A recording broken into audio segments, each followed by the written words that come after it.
Mesdames et messieurs, je suis très heureuse de vous retrouver encore dans ce nouveau numéro de Tableau économique. Nous avons l'habitude, j'aime le dire, de partager avec vous sur les sujets économiques qui touchent plutôt la société congolaise également à travers le monde. Et aujourd'hui, nous allons parler d'un sujet encore plus intéressant. Je précise que ce sujet m'a été envoyé sur les réseaux sociaux et avec toute cette dynamique qu'il y a aujourd'hui, nous devons maintenant parler des sujets qui nous touchent de plus près. Aujourd'hui, nous allons discuter autour d'un sujet: comment réussir dans les affaires. Parce qu'il ne suffit pas seulement d'entreprendre, mais aussi il faut savoir comment réussir. Y a-t-il des clés pour y parvenir? Quelles sont les astuces pour y parvenir et que signifie réellement réussir dans une affaire? Alors sur ce plateau, comme nous en avons l'habitude maintenant, nous allons en discuter avec un invité de marque que nous allons tous découvrir. Il a plusieurs casquettes.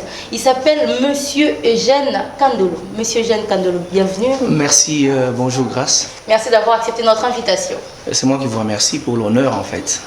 Alors, généralement, on l'appelle coach sur les réseaux sociaux, mais j'aimerais préciser qu'il a plusieurs casquettes. Aujourd'hui, nous allons le recevoir à titre d'entrepreneur, mais également consultant international. Également, il est fondateur, nous tenons à le préciser, fondateur et CEO de Cas Possible. Il est également auteur de plusieurs livres à succès, dont le tout dernier, paru récemment dans les éditions Cas Possible, le livre Bâtir sa propre légende. Nous en parlerons à la fin de cette émission. Monsieur Kandolo, vous allez bien? Toujours très bien. Ça vous parle ce sujet, comment réussir une affaire? Oui, c'est tentant. Voilà. Alors, qu'est-ce que vous entendez par affaire? Commençons par la définition. Nous, c'est quoi une affaire en des termes simples? Voilà, en des termes simples, une affaire, c'est quelque chose que l'on peut entreprendre pour avoir de bénéfices. C'est ce qu'on appelle affaire. Donc, contrairement à affaires comme histoire ou dossier juridique, tout ça. Parce que affaire, c'est un mot fourre-tout qui peut signifier beaucoup de choses, mais quand on le plan sous l'angle économique, affaire, en fait, c'est tout projet rentable qui peut nous rapporter de bénéfices. C'est comme ça que l'on parle des hommes et des femmes d'affaires. C'est des gens qui, en fait, tout ce qu'ils font, c'est avec but lucratif. Donc, ils peuvent, je ne sais pas moi, investir de l'argent dans une ou une autre affaire. Ils peuvent même faire tourner cet argent, même s'ils ne sont pas forcément eux-mêmes impliqués dans cette entreprise, mais ils peuvent soit être des actionnaires, ils peuvent soit effectivement collaborer à la réussite d'une affaire de manière à ce qu'ils puissent avoir le retour. Donc, tout projet, toute entreprise dans lesquelles on vise le bénéfice, on veut avoir une rentabilité. Voilà. Alors, qui peut entreprendre une affaire en fait? Est-ce qu'il y a des critères spécifiques pour entreprendre une affaire? C'est vrai que d'emblée, toute personne est susceptible à faire quelque chose pour avoir un retour sur son investissement. Mais il y a des gens qui ont comme activité, comme métier, entrepreneur. Donc, cette nuance est très importante. C'est un peu comme quand on discute sur le leadership. Toutes les personnes ont des potentialités à être des leaders, mais à certains niveaux, il y a des gens effectivement qui se dégagent comme des leaders charismatiques dans la société, dans telle ou telle autre organisation. De même pour l'entrepreneuriat. Chacun de nous a un potentiel entrepreneurial. Mais seulement, il y en a qui sont appelés à faire une carrière purement entrepreneuriale, tout comme les autres peuvent à mi-temps ou occasionnellement entreprendre pour avoir de bénéfices. Et maintenant, si vous voulez faire une carrière entrepreneuriale, ça demande effectivement un certain nombre d'atouts parce que vous abandonnez tout et vous centrez que sur l'entrepreneuriat. Donc ça, c'est très important. Et par conséquent, vous devrez en avoir des atouts, la prédisposition parce que n'entreprend pas qui veut. Donc c'est très beau, ça fait, c'est un peu charmant à l'oreille de se dire entrepreneur, mais ça n'a jamais été aussi une tasse de thé à prendre aussi facilement. Donc ça demande un peu d'abnégation, ça demande beaucoup d'endurance, mais des consciences de ce que nous sommes appelés à faire. C'est comme ça que pour avancer dans une affaire, il faudrait d'abord se poser une question au départ. Il faut avoir une idée de l'affaire que l'on veut faire. Et au-delà de l'idée que l'on a, parce que l'idée ne suffit pas. Tu peux avoir une idée parce que tu as vu quelqu'un faire et tu appelles ça une idée. L'idée t'a été communiquée dans ta conscience comment? Est-ce que c'est par jalousie, parce que tu veux imiter quelqu'un que tu as eu cette idée, ou bien c'est monté vraiment dans ta conscience que tu veux réellement faire ça? Ça c'est un. Mais il ne suffit pas d'avoir une idée. Il faut maintenant se poser la question sur les compétences que tu as afin de mettre en branle cette idée-là. C'est la question de savoir, est-ce que tu aimes cette idée? Est-ce que tu sais faire pour faire marcher cette idée? Ça, c'est deux questions primordiales. Parce que si tu n'aimes pas, abandonne carrément. Donc, parce que tu ne peux pas faire quelque chose que tu n'aimes pas. Deuxièmement, si tu te dis que tu aimes, ok, tu peux foncer. Mais il faudrait que tu te poses la question, est-ce que tu as les atouts? Est-ce que tu sais? Il y a est-ce que j'aime et est-ce que je sais? Parce que est-ce que je sais renvoie à l'idée que nous devons faire l'inventaire de ce que nous avons comme compétences pour mener à bien l'idée que nous avons eue. Et dans cette optique, dès qu'on fait l'inventaire des compétences, on peut se dire, ah, on a par exemple telle compétence qui est requise pour cette affaire. Mais ce n'est pas suffisant. Il faudrait qu'on complète. Et c'est de là que vient l'idée du Totawitaslo, la Est, toute la vie est une école. Nous devons apprendre et nous donner des atouts pour pouvoir mener à bien ce que nous sommes en train de faire. Parce que, de toutes les façons, les compétences sont de deux ordres. Il y a toujours des compétences innées et des compétences acquises. Il y a des atouts que l'on a naturellement, mais il y a des choses que l'on devrait ajouter pour pouvoir mener à bien ce que nous sommes en train de faire. Et parmi, dans la catégorie des compétences acquises, il y a les compétences qui passent par la formation.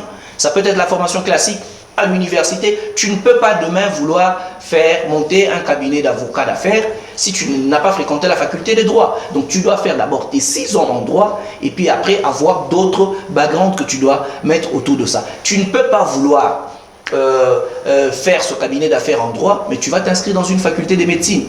Tu comprends? Donc tu dois avoir une formation orientée vers l'idée que tu as de l'affaire que tu veux mettre en branle. Sinon, en fait, tu passes à côté de la plaque. Donc, premièrement, c'est est-ce que j'aime?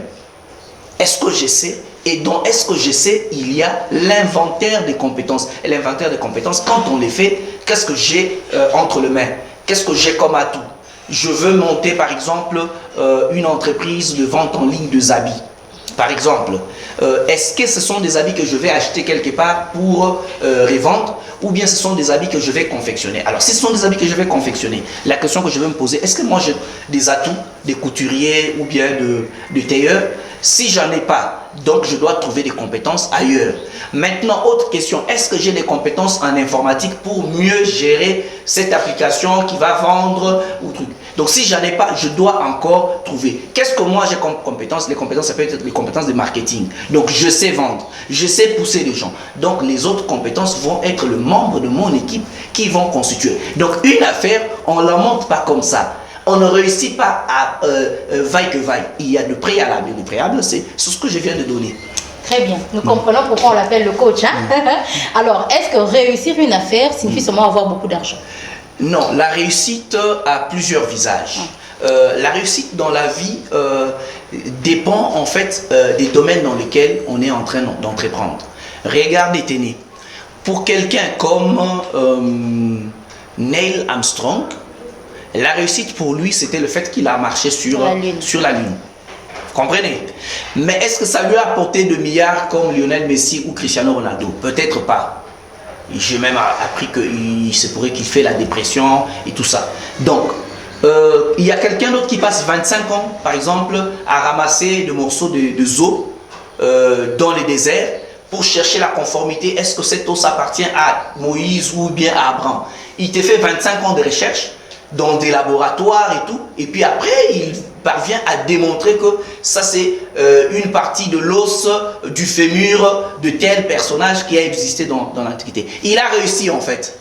Mais est-ce que forcément ça lui a apporté de l'argent? Donc la réussite, ça peut être l'atteinte d'une célébrité, ça peut être en fait l'accomplissement de quelque chose, ça peut être en fait comment je peux dire, l'atteinte des objectifs bien déterminés, mais aussi la réussite, elle peut être effectivement quantifiable. Ça la réussite sur le plan économique parce que nous sommes dans une émission qui fait la promotion de Maria Teresa et du bénévolat, mais nous parlons de l'entrepreneuriat, nous parlons de l'économie. Et qui dit économie, effectivement, voit le bénéfice. Parce que entreprendre, c'est toujours des concepts. Il y a les concepts de service et les concepts de bénéfice. Tu ne peux pas dire que tu entreprends si tu ne parviens pas à conjuguer ces deux concepts. Si tu ne cherches qu'à rendre service et sans vouloir attendre des bénéfices, tu ne fais pas de l'entrepreneuriat.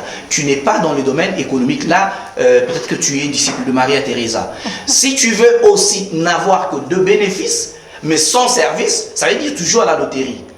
L'entrepreneuriat veut dire ces deux choses. Donc, il ne suffit pas de prendre, comme beaucoup de jeunes qui aiment c'est la jouer, parce qu'ici, au Congo, l'entrepreneuriat veut dire il roule dans quel véhicule, il a des bureaux où. Mais les bureaux, on peut l'avoir après avoir vendu une parcelle de son père qui est mort après succession. Et puis, on va louer des bureaux, mais on ne s'est jamais fait un seul marché. Et puis on achète une voiture, on commence à rouler. Quand il y a toutes les conférences de l'entrepreneuriat, c'est le gars qui a les bureaux et qui a les véhicules qu'on invite, il est panéliste. Il est CEO. Mais il n'a jamais fait un seul marché, même pas de $1.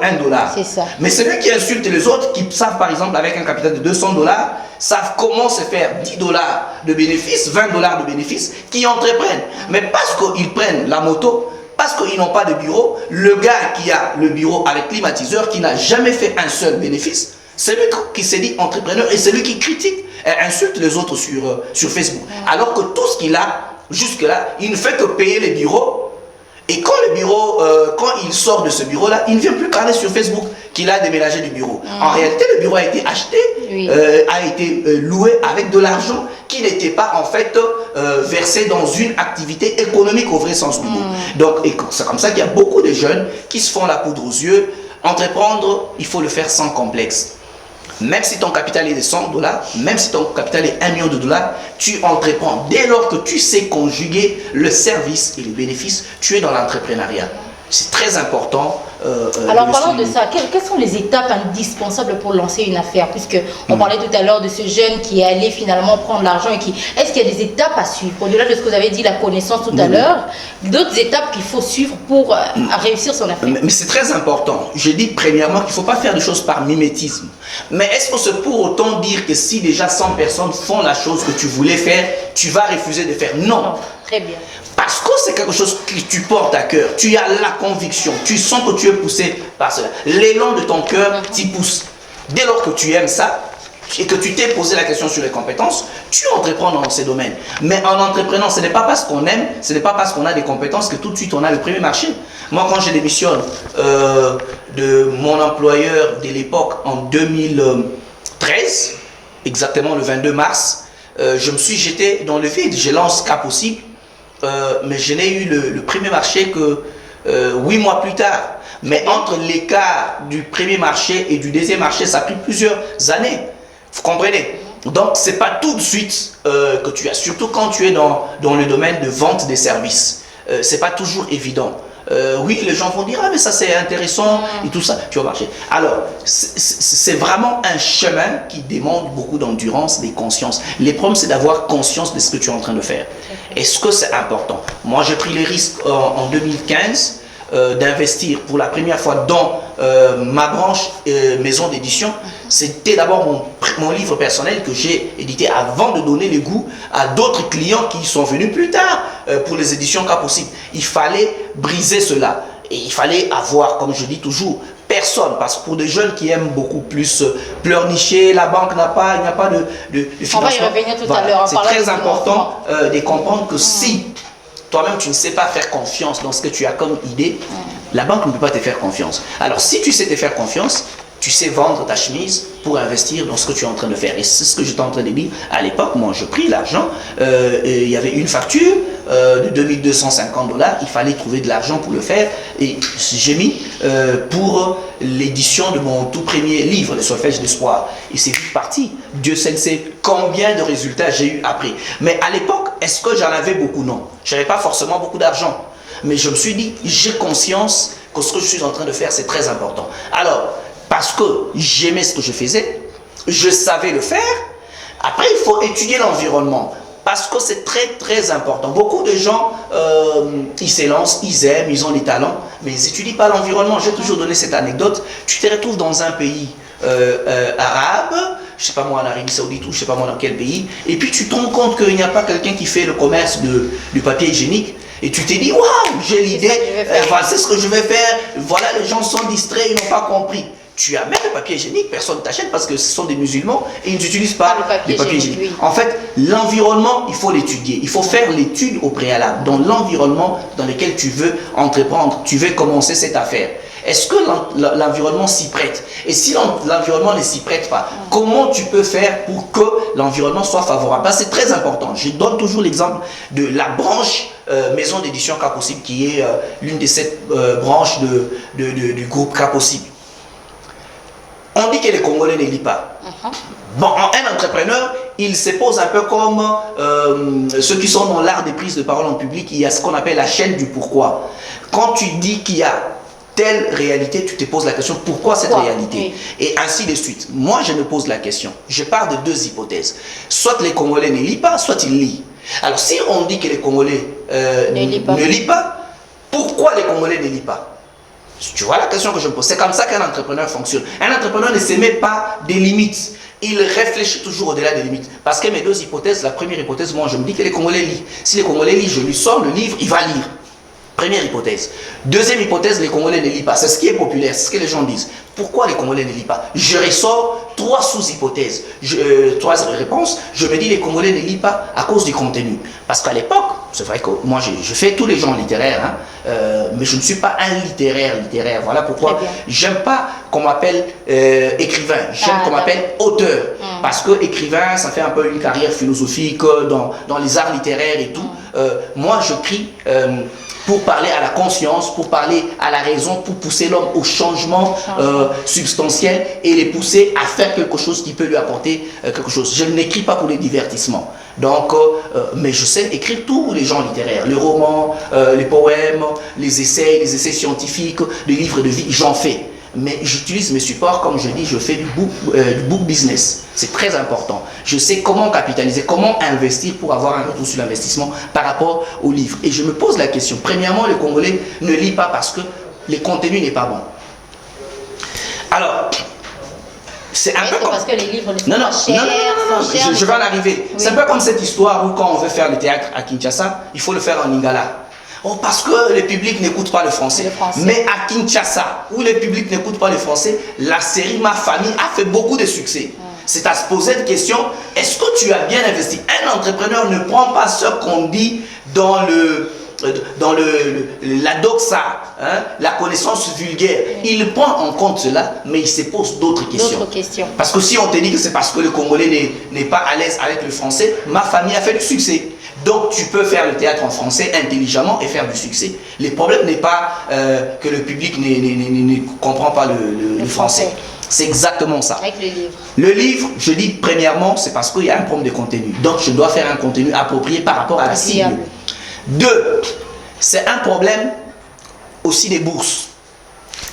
Si j'écris un livre pour la jeunesse, à l'âge scolaire et la jeunesse estudiantine, donc je ne peux pas faire des livres de $100, de $50.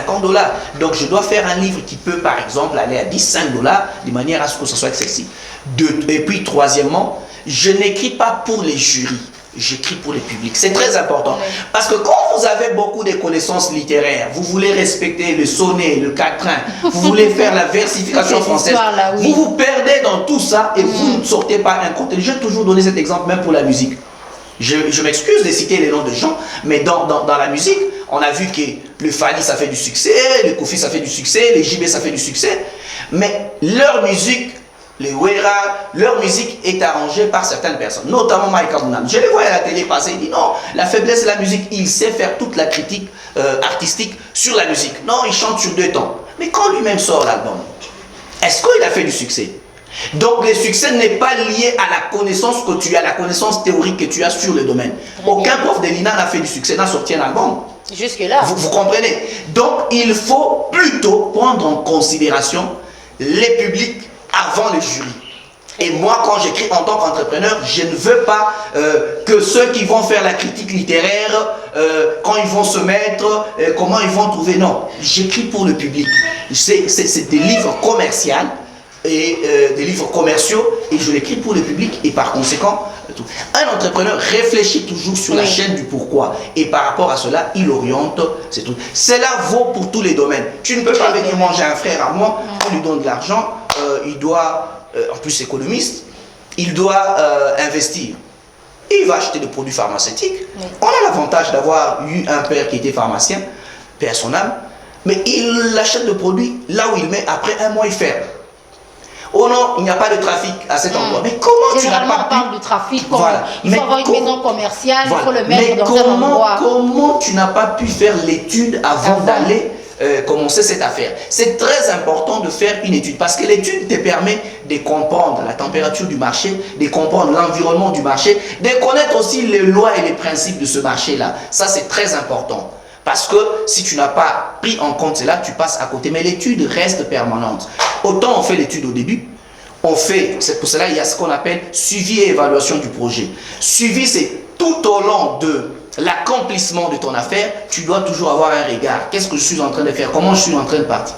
L'évaluation, c'est à un moment donné. Par exemple, ça peut être au bout de 6 mois, ça peut être au bout d'une année. Tu t'arrêtes. D'où je suis venu et où est-ce que je suis? Qu'est-ce que j'ai fait? Qu'est-ce que je n'ai pas fait? Qu'est-ce que j'ai bien fait? Qu'est-ce que j'ai moins bien fait? C'est exactement comme ça. Un entrepreneur, c'est quelqu'un qui réfléchit comme ça, il est ordonné, il planifie et il a des résultats. D'accord. Alors, parlons du climat des affaires finalement en RDC, le climat économique. Est-ce que ça permet à l'émergence et à la réussite des affaires? Le climat économique en RDC. Bon, j'ai souri parce que ce matin, j'étais en train de parler de la question de doing business. La Banque mondiale vient d'annuler et ils ne publieront plus ça parce qu'il y a eu beaucoup de controverses. Il y a eu aussi de magouilles là-dessus. Oui, donc, vrai. En réalité, est-ce que je vais dire que les gens ne doivent pas suivre les statistiques sur le climat des affaires et tout? Non, je ne dis pas ça. C'est toujours important d'avoir une tendance des statistiques global que l'on fait. Surtout si on veut investir dans des grands domaines comme exactement. dans les banques. Mais il a été démontré que dans la zone est du pays, où on dit qu'il y a l'instabilité depuis 20 ans, mais c'est la zone où des gens se sont beaucoup plus enrichis dans les affaires. C'est pour te dire qu'en fait, la question du climat des affaires est très subjective. Très subjective. Et l'histoire de Doing Business vient nous le démontrer. Des résultats truqués pour dire que certains pays n'ont pas un bon climat des affaires pour faire fuir les investisseurs ou bien pour leur faire des chantages, pour les imposer selon le dictat de la communauté internationale. En fait, c'est des histoires assez subjectives, mais l'entrepreneur doit avoir un flair intuitif. L'endroit où tout le monde fuit, il dit que ce n'est pas possible. Moi, par exemple, quand je te parle de livres, aujourd'hui, je peux dire sans peur d'être contredit, avec Bâtir sa propre légende, j'ai fait des scores que je n'avais jamais imaginé, que je n'ai pas vu encore d'autres écrivains ou trucs ici. À RDC, c'est sûr. Justement, on a beaucoup de Zamenga, nous, hein? Non, mais écoute, Zamenga, il semble qu'il est mort assez... non, mais voilà. il a quand même beaucoup vendu. Souvent... Bon, mais à quel prix? Je suis en train de demander. Je respecte la légende Zamenga. Je suis en train de parler de l'actualité d'un livre, Bâtir sa propre légende. J'ai vu... Vendre. Alors qu'il n'est même pas encore sorti officiellement, parce qu'il y avait ces mesures de restriction telles que j'imaginais comment je vais le faire. Je me dis, bon, il fallait que j'attende. Mais entre-temps, les gens achètent en pré-vente, les gens achètent sur Amazon, en dur, Amazon va livrer. Et moi, ça me fait plaisir de voir quelqu'un qui me fait une vidéo, il a acheté aux États-Unis, il a acheté au Canada, il a acheté en France. Je viens d'acheter le mien. En fait, cette symbiose, c'est un peu comme un artiste qui est sur le podium et qui fait son concert, il est en complicité avec les publics. Ça fait plaisir à l'entrepreneur. Parce que les gens disent qu'on ne peut pas vivre forcément du livre. J'ai eu beaucoup d'ateliers, notamment avec des éditeurs et des auteurs français, belges, qui te démontrent que 4% seulement d'auteurs vivent de la littérature. Ah, mais finalement, vous vous retrouvez dans les 4%. Bon, pour le Congo, je ne sais pas comment on sait ici, mais toujours est-il que je retrouve que ça permet quand même à, permettre à ce que les enfants puissent avoir du lait et puis il y ait des épargnes, qu'on puisse réinvestir dans d'autres domaines avec l'argent issu des livres. Ça permet à dire que l'entrepreneuriat que moi j'enseigne, je le pratique. Donc c'est pas des trucs qu'on ramasse sur internet. Donc il ne faut pas se fier finalement au climat des affaires. Non, très important. J'ai commencé à dire qu'il y a une subjectivité, mais je n'empêche pas. C'est très important. Les climats des affaires, l'écosystème entrepreneurial, d'abord, avant de parler de ces climats-là, parce que c'est des concepts de foi, en fait, à géométrie variable. L'écosystème doit être favorable. Mais le fait que l'écosystème soit favorable, je dis encore et je répète, ne peut pas forcément empêcher tout le monde. Il y a des gens qui, dans un écosystème favorable, ils ne parviennent pas à réaliser les choses. Il y a des gens qui, dans un écosystème qui est défavorable. Mais ici, quand on parle de climat des affaires, on prend la tendance, la généralité. Dans le temps normal, les choses devaient se passer comme ça pour qu'il y ait un grand nombre de gens qui investissent. Je prends un exemple. Quand il y a surtaxe, quand il y a par exemple les jeunes ici finissent... Oui, parlons des taxes. Voilà. Les jeunes finissent à l'université, il n'y a pas d'emploi. Il y a la question d'emploi et d'employabilité. Elle pose problème. Et comme il n'y a pas assez d'emplois, que ce soit dans le secteur privé, où on bouffe les jeunes à toutes les sauces, avec les histoires de sous-traitance, avec l'histoire de stage professionnel prolongé, on te dit que tu as une période probatoire de 6 mois, au bout de 6 mois, on te dit que ce n'était pas concluant, alors que tu as travaillé sérieusement et que tu faisais le gros du boulot pour cette entreprise. On prend d'autres personnes après 6 mois pour leur faire, j'allais dire ça le boulot, mais en fait, pour les utiliser, les exploiter. Mais après, dans ces contextes-là, c'est parce qu'en fait les jeunes n'ont pas d'emploi qu'ils vont s'adonner. L'alternative reste l'entrepreneuriat. Mais quand les jeunes vont dans l'entrepreneuriat, combien de jeunes on a vu, il a fini économiste en liquide, et il a des diplômes, mais il commence à faire sa cabine. Et puis après, on vient déranger, tu vas voir les policiers quand on les envoie. Quand on fait les takeaways ces jours-ci. Justement, quand on les envoie, peut-être on leur dit que sur cette avenue-là, il ne doit pas y avoir des gens. Mais ne cassez pas. Ils viennent, ils cassent, ils jettent les trucs. Après 2 mois, on va donner l'argent au même bourgmestre ou bien au même chef de quartier. On rentre encore sur le même tronçon. Mais ça, c'est faire souffrir. Ça aussi, ça fait partie de l'écosystème entrepreneurial. Quelqu'un qui vient faire le concert, il va prendre la salle qui coûte cher, je sais pas moi, showbiz ou quoi, je sais pas si c'est la publicité, qu'il arrive là-bas, le jour de l'événement qu'il a produit, il y a des gens, des divisions, des ceci, cela, ils te disent qu'ils vont prendre 10% sur la vente des billets. Sur base de quoi? Vous n'avez pas créé un environnement qui permet à ce que nous puissions avoir de l'argent. On fait des efforts, on paye la pub, on paye la salle, on paye les cachets de l'artiste. Et puis vous venez pour prendre 10% de billets. Sur base de quoi? Alors tout ça en fait, ça rend morose. Les jeunes ne parviennent pas à se... Mais alors comment gérer tout ça? Comment gérer les tracasseries administratives, les tracasseries des impôts liés aux taxes? Finalement, parce que quand vous posez une question à un jeune, ils ne vont même pas se faire enregistrer à l'État. Non, les impôts qu'on va payer là-bas, ils a ébellé. Tout ça, après, il faut toujours relativiser. Quand tu vas, par exemple, pour créer un établissement, voilà, il y a une petite somme qui couvre une période d'une année que tu dois payer. C'est pas vraiment comme si tu payais des millions de dollars. Donc ça peut être, des fois, c'est l'équivalent, c'est des 26 $, mais qui couvre toute une année. Mais après, ils viennent toujours. Non, mais à un moment, après, les impôts viennent, c'est vrai qu'il y a toujours, je suis votre gestionnaire, je compte, et puis ils arrivent là, vous savez même pas très bien il y a des agents véreux, mais c'est très important la culture de l'impôt et tout, c'est très important. Voilà pourquoi notre économie est informelle aujourd'hui. Oui, elle est plus informelle parce qu'on a peur de toutes ces histoires des taxes et des impôts. Non, mais depuis la création, c'est vrai que depuis le lancement de la création du guichet unique de création d'entreprise, il y a eu beaucoup de jeunes entreprises qui sont enregistrées. C'est vrai qu'après, il y a une étape après l'enregistrement. Les autres enregistrent juste pour avoir le RCCM exprimé sur Facebook pour dire aux amis que maintenant il a le RCCM. Mais au-delà de ça, il y a eu des statistiques. Andy Bemba, l'un des auteurs que j'ai édité aux éditions Capucine, voilà, entrepreneuriat d'hier et d'aujourd'hui, il le dit, il y a des statistiques qui démontrent en fait l'écart entre les nombres d'entreprises qui sont créées par exemple en France, au Nigeria et au Congo. Au Congo, en fait, c'est le 1 millième par an des entreprises qu'on crée en France. Et par conséquent, malheureusement, ce n'est pas seulement la création qui compte, mais qui ne sont pas viables une année après ou 2 ans après. Plusieurs sont créés, mais après, ils ne font pas. La période d'incubation, la période de maturation, ils disparaissent. Mais il reste au moins avec le truc qui très dernièrement, c'était une autre campagne, non toutes les entreprises qui ont été créées avant 2000, 2014, non, 2020, ça tombe caduc, il faut renouveler. En fait, c'est ce genre de choses. Mais il faille qu'il y ait une autre politique pour encadrer, orienter, c'est la même. Comme ces histoires-là de, on va donner de l'argent aux jeunes, sur base de quoi? Les jurys sera composé de qui, par exemple? Il y aura un fonds pour accompagner les jeunes entrepreneurs. Généralement, c'est des histoires du genre, amener des projets. Ça peut être des projets qui ne sont pas réalistes. Souvent, on aime du mimétisme. Bon, voilà, on a vu qu'il y a Uber en Europe, on veut créer aussi des taxis ici. Mais les taxis, les chauffeurs ici, 70% ne parlent pas français. Comme par exemple, comparativement par exemple à Brazza. Quand tu pars, tu as comme l'impression que tous les chauffeurs sont des intellectuels. Vous pouvez parler en français. Deux, ils n'ont pas tous des téléphones Android. Comment tu vas localiser les trucs? Donc on veut des fois appliquer des choses qui ne sont pas applicables ici parce qu'on veut faire du mimétisme. Donc il faut comprendre les contextes. Et puis nous avons quelle route? Donc tout ça, il y a un certain nombre d'enjeux. Mais il faut entreprendre avec l'élan de cœur et apporter des solutions à la communauté dans laquelle tu te trouves, de vraies solutions. Pas pour faire beau. Oh non, je viens de mettre en place l'application de comparer le prix.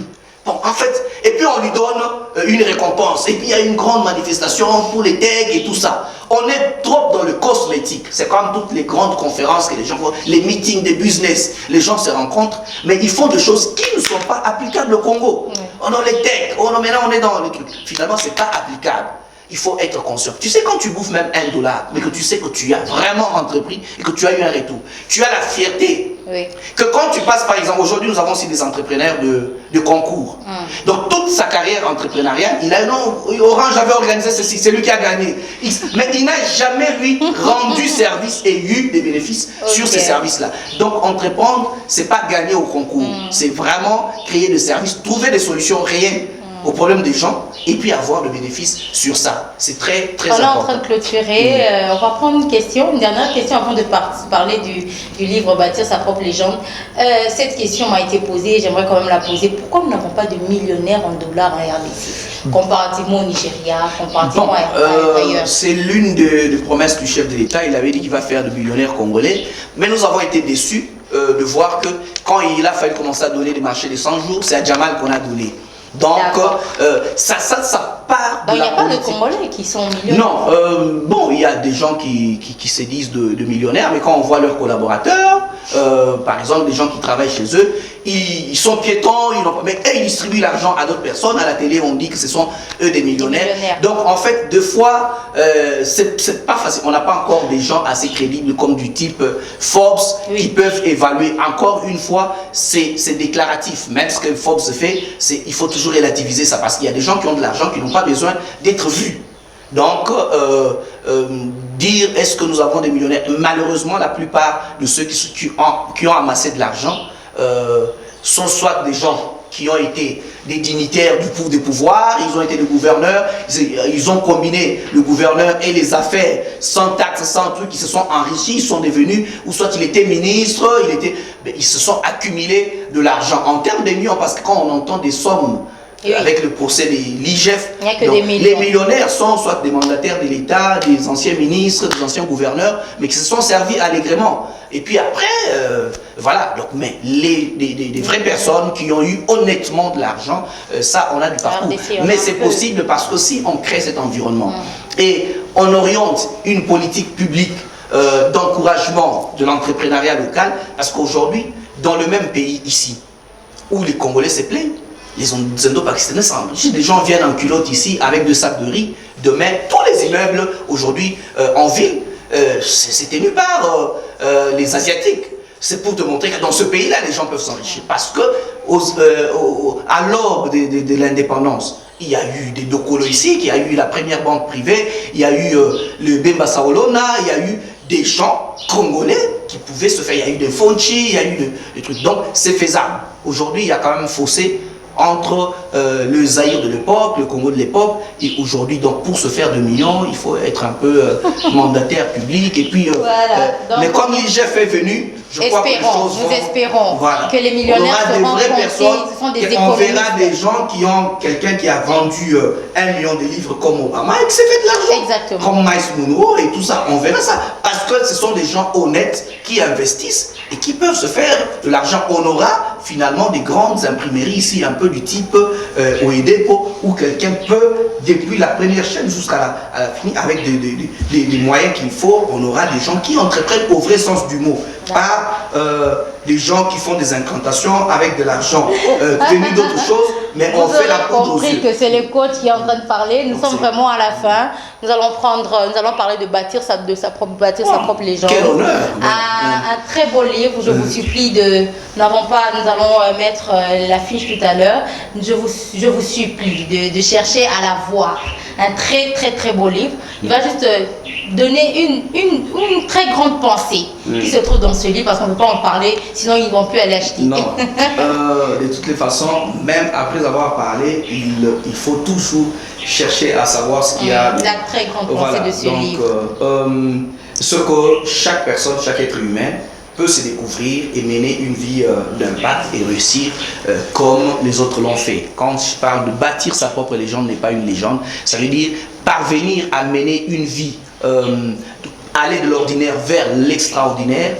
Ce n'est pas, en fait, c'est pas sorcier. Tout le monde peut le faire, mais pour ce faire, il faudrait effectivement qu'il y ait une conscience par rapport à ça. C'est un livre merveilleux. À un moment donné, je me demande si c'est quelqu'un d'autre qui l'a écrit, mais c'est un livre merveilleux. Et ceux qui l'ont déjà lu, ils ont des témoignages, beaucoup de vidéos. C'est vrai que je n'étais pas venu faire la pub du livre. Non, on en parle juste un tout petit peu, on n'est pas là pour faire la publicité. Mais franchement, waouh! Ce livre-là, il faut l'avoir. Il faut vraiment l'avoir. J'ai vu comment les gens ont acheté les livres au Canada, aux États-Unis, en France et ici en dur, avec la possibilité d'avoir la dédicace de l'auteur et un selfie. Donc vous pouvez vraiment, c'est l'un des merveilleux livres qu'il faut à tout prix avoir dans la vie. Nous sommes à la fin, votre mot de la fin aux jeunes entrepreneurs. Il faut avoir du courage, il faut aimer ce que vous faites, il faut entreprendre sans complexe. Même si vous entreprenez avec 10 $, commencez. Si vous avez la chance d'avoir 5 000 $, commencez. Si vous avez la chance d'avoir eu 50 000 $ de capital, commencez. L'essentiel, c'est d'avoir une idée, de chérir cette idée et de vous dire quelles sont les compétences que vous avez pour faire avancer cette idée. Si vous n'avez pas 100% des compétences, vous pouvez avoir la main d'œuvre, c'est ce qu'on appelle équipe pour avancer. Mais ce qui est vrai, chaque personne a le droit de rêver. Il n'y a pas de taxe sur les rêves. Rêvez vos projets et matérialisez-le. Très belle pensée pour clôturer cette émission. Rêvez vos projets, matérialisez-le. Je le retiens et j'aimerais que tous ceux qui nous ont suivis de partout aujourd'hui retiennent et foncent dans cet aspect. Réussir une affaire, c'est possible. Hein? Et il faudrait juste suivre les quelques étapes. Il y avait tellement de choses à dire. J'espère qu'il reviendra encore avec plaisir sur notre plateau. Merci à tous ceux qui nous ont suivis sur les réseaux sociaux, sur Facebook Live, sur GSK Télévision, sur la chaîne YouTube de MB Télévision, mais également qui nous suivront encore en boucle pendant toutes les 2 semaines à venir sur MB Télévision. J'ai eu le plaisir de vous présenter cette émission avec toute l'équipe qui m'a accompagnée, Bertin à la caméra, Emma ici de la réalisation, Yannick à l'assistanat, et merci à chacun de vous qui continuez de nous porter et de nous suivre. Nous nous retrouvons la fois prochaine avec le même plaisir et sur les mêmes antennes. Au revoir.